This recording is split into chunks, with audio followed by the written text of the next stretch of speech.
Swedish company Telia Carrier connects more than 230 points of presence across the world and manages more than 64,000 kilometers of fiber optic cable. Stefan G is the CEO of the company and is here to talk to us about the company itself and the infrastructure, plus the edge computing and how edge is transforming his business. Stefan, thanks a lot for talking to me.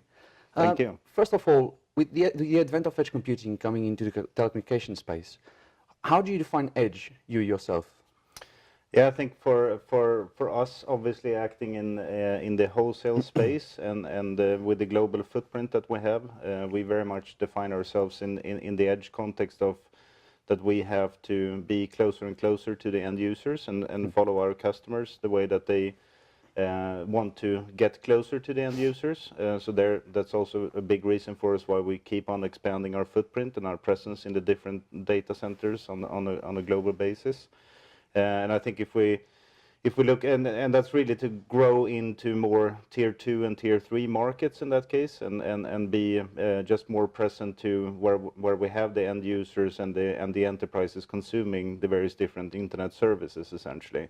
So it differs a little bit, I think, but in the wholesale context, that's how we see that we sort of service the edge to a greater extent and we do definitely see a lot of changes over the past couple of years, I would say, in that sense. Previously, if you look at, for instance, the US market, I think that was very central to a few very major metropolitan locations. Yeah. Now we have around 80 pop locations in the US, so we've really expanded into a lot of different tier 2, tier 3 markets. Was their expansion already driven by the edge? Was already the need to have? Yeah, it's by the needs to become closer to the customers, and our customers require us to sort of expand our network footprint and the internet domain that we're servicing in that case further and further out into the edge in the wholesale context in that case. So yes. Okay. Well, so out of those 230 points of presence, 80 are in the UK. Yeah. You do have some footprint. You have a big footprint in Europe as well. I guess it's your second biggest footprint.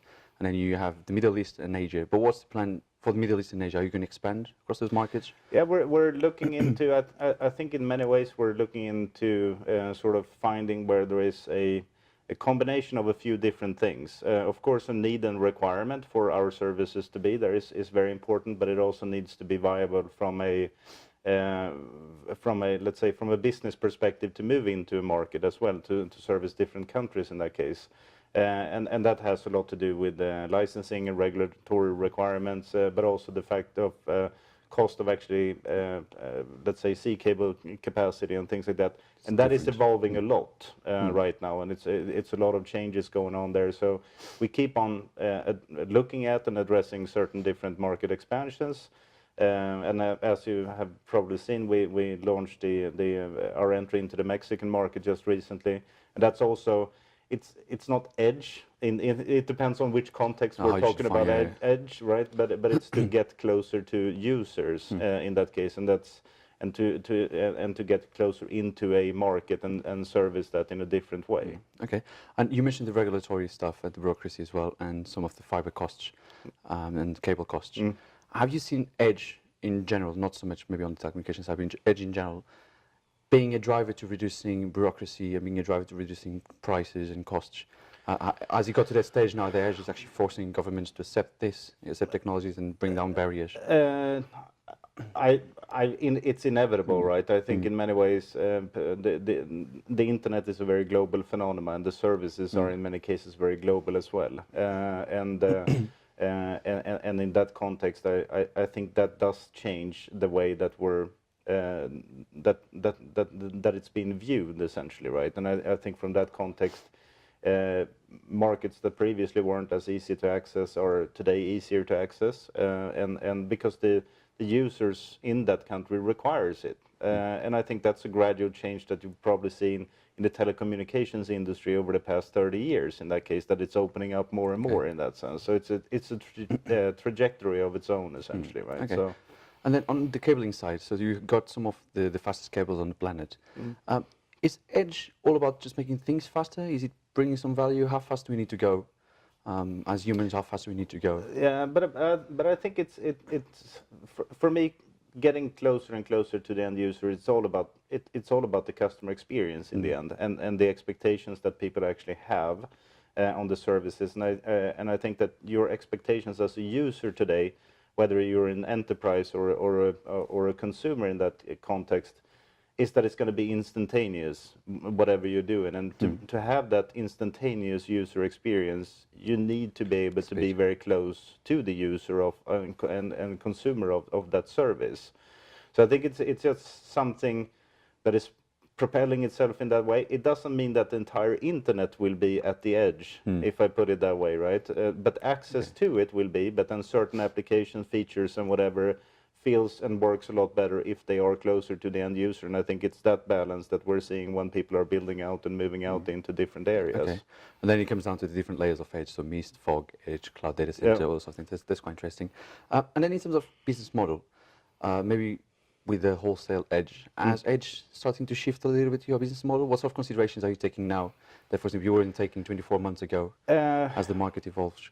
Well, I think in many ways for us, I think it is that push that we're continue doing, I think, and to actually be closer. I think when you also, which is a consideration that you have to make when you're pushing yourself out closer in a wholesale context, it also means that needs to be, let's say, a capability of actually that the networks that we're servicing essentially have the possibility of actually distributing in a local way.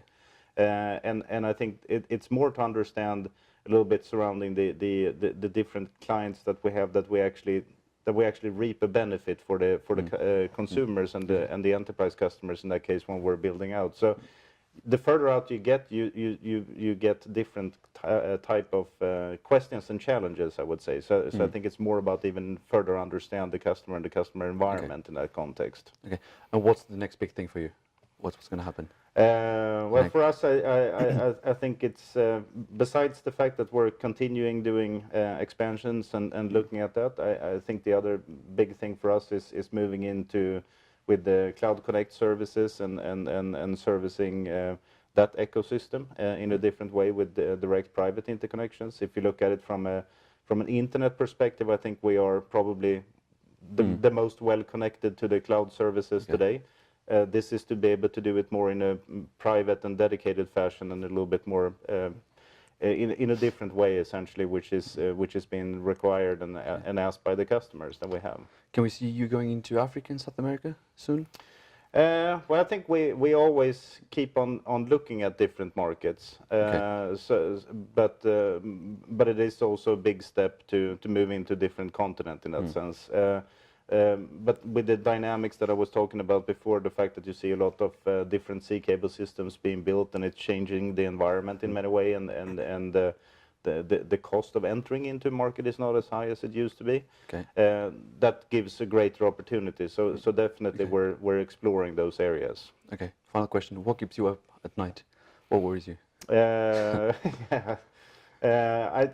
think what I wouldn't say worries me, but what really keeps me up and the thought process, I think it's the transformation that we're doing as a company to be able to service our customer better. And I think it comes back and it comes down to a lot of ways of working with automation, whether it's in our internal workflows or in the way that we're servicing customers to be able to do more self-serve and working in a completely different way. And I think that's a transition that we as a company, and also I think in many ways the entire telecommunications industry is going through, right? And that could, I wouldn't say lose sleep over it, but it's something that I'm definitely thinking a lot about. Yeah, it keeps me on the toes, and it's also a little bit about the whole aspect of actually finding the right people to be able to do that transition and make that work happening. But it's actually something that we're talking a lot about and spending a lot of time with, both internally but also externally with our clients and customers. Okay, Stefan, thanks all for talking to me. Don't forget you can follow Data Economy on Facebook, LinkedIn and Twitter, and also visit the website on www.data-economy.com.